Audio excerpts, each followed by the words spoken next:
So we've installed stage 1 Revo ECU performance software onto the S3.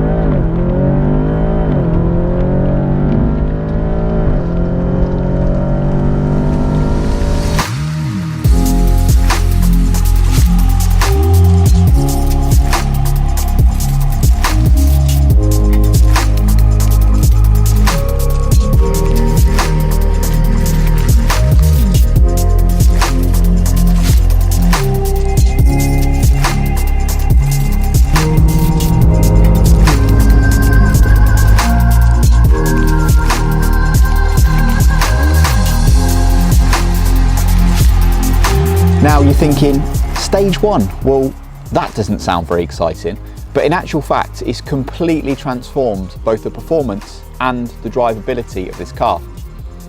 With this build we're going to turn it into a track and competition car, so we're going to be pushing things much further than stage 1, but I've been so impressed with this software that I thought I'd make a quick little video to share with you some of my thoughts.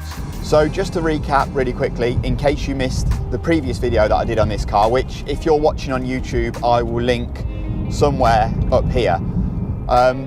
So this is a 2017 saloon shape model. It's 310 PS and it's a 7-speed DSG. I've done about 700 miles in total since I bought this car. So 500 or so of those miles on the factory ECU software, and then about 200 miles on the stage 1 Revo performance software. So I've not done loads of miles on it, but enough just to give me a rough idea of the difference that it's made. So first things first, let me wind the clock back a little bit and take you back to when Paul at Revo HQ installed the software onto the car.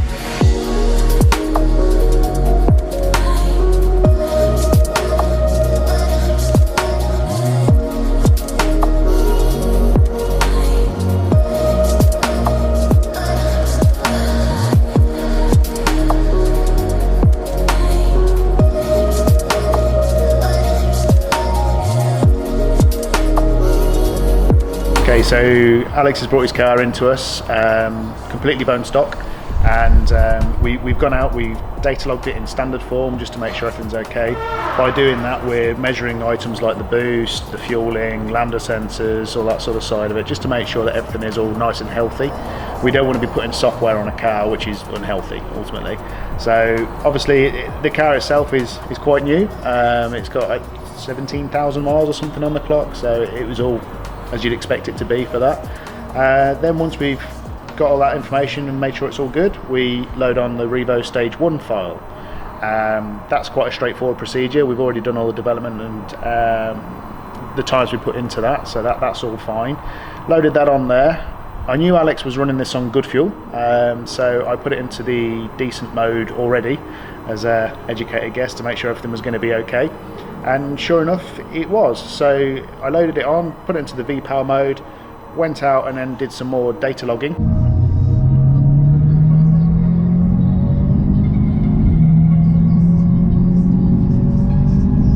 And yeah, it was exactly as it should be.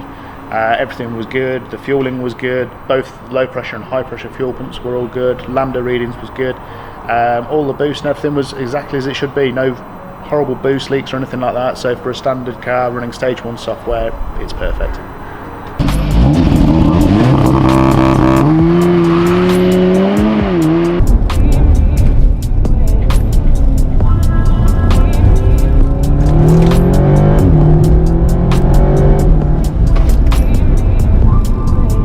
So let's quickly have a look at the performance figures of this upgrade. So you're seeing a peak of 370 horsepower and 488 newton meters of torque. Now, this is a 310 PS model from factory, so that equates to 306 horsepower. So I'm seeing a gain of 64 horsepower and 88 newton meters. Now, the facts and figures are always good to know, and it certainly feels every bit of the 370 horsepower that's claimed, but what's most important is the way the car drives, and it certainly doesn't disappoint. The whole car just feels much sharper, more responsive. The power delivery is much better throughout the entire rev range. You're not only getting a healthy increase in the horsepower and torque, but a host of other features within the software as well. So you're getting some temperature protection features which stop you from pushing the car too hard before the oil to temp, and you're also getting at the other end of the spectrum, if you've been driving the car really hard and it's got really hot, it will pull things back a little bit just to help you protect the car. I also use a Revo SPS switch, which allows me to switch between the 4 modes within this software. So there's a stock mode, a low octane fuel mode, a high octane fuel mode, and an anti-theft feature as well.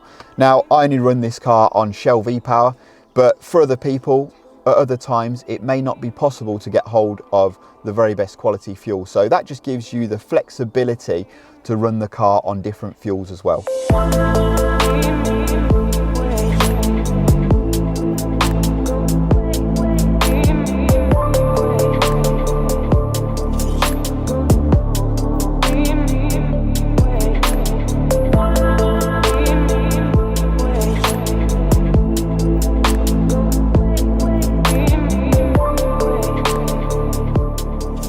The plan was to take this car on track at this level of performance to see how it compared to the Evo 5 RS, because it feels every bit as quick as the Evo. Now, I think that's largely down to the gearbox in this car. So the Evo's running a 5-speed manual. This is obviously the 7-speed DSG, and it is just lightning fast through the gears. And I think that's what's making the biggest difference. And on track, on a lap or whatever, I think the time saved in the gear shifts is going to be what makes the real difference between this car and the Evo. It just stands to be seen whether it's going to handle as well. Just after we'd installed the Stage 1 software, I got the opportunity to take the car to an airstrip and do a top speed run. So I'll drop that clip in now. Bear in mind that this is still a full weight car. It's even got stuff in the boot as well. So as we upgrade the performance of this car and take it on track, we'll be stripping a bit of weight out.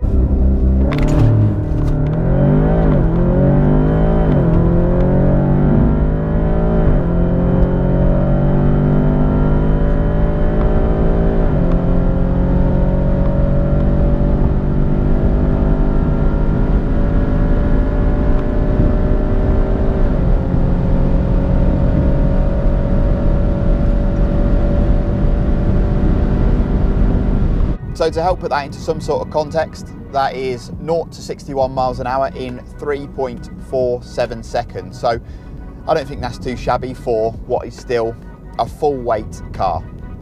Just to recap then, I can't see any reason why you wouldn't want to install the Stage 1 software on the car. Whether you use it daily for commuting and then maybe as a B-road weekend blaster, you're going to be getting the best of everything with the switchable fuel modes and the increased performance that you're going to see. As I said at the beginning, for us, Stage 1 is not the destination for this car, so in the not too distant future we'll be fitting some performance hardware and then pushing the software and the performance of the car that bit further in readiness to take it on track. Considering that Stage 1 is just a software upgrade via the OBD port, the performance is very, very impressive. There's no hardware needed whatsoever, not even upgraded clutches. So it's literally just a plug and play performance increase. And I think to see a peak of 370 brake horsepower and almost 500 Newton meters is massively impressive. Now, it's not only applicable for the Audi S3, but for all models on the EA888 engine IS38 MQB chassis platform. So cars like the Golf R, the Cupra, and some other models as well. The most important thing of all though is that it completely transformed the way that this car drives. It's just a brilliant car to drive. When I first picked it up, I thought, yeah, it's a nice car and it's a nice road car, but genuinely the software really has transformed the performance. So hopefully that gives you an idea of how I feel about Stage 1. Maybe it was something that you were considering doing to your car, and I would say absolutely go for it. There's no reason, there's no downsides not to have the software installed. If you've enjoyed the video, please like, share and subscribe, and I'll catch you in the next one. So me and my little cameraman apprentice right here, I'm going to tell you exactly what we think about this performance upgrade, which is applicable for all EA888 engine, IS38 cars on the MQB chassis platform. So that includes Audi S3, yep, Cupra S, Cupra, the Golf R, and Golf R, and some other models.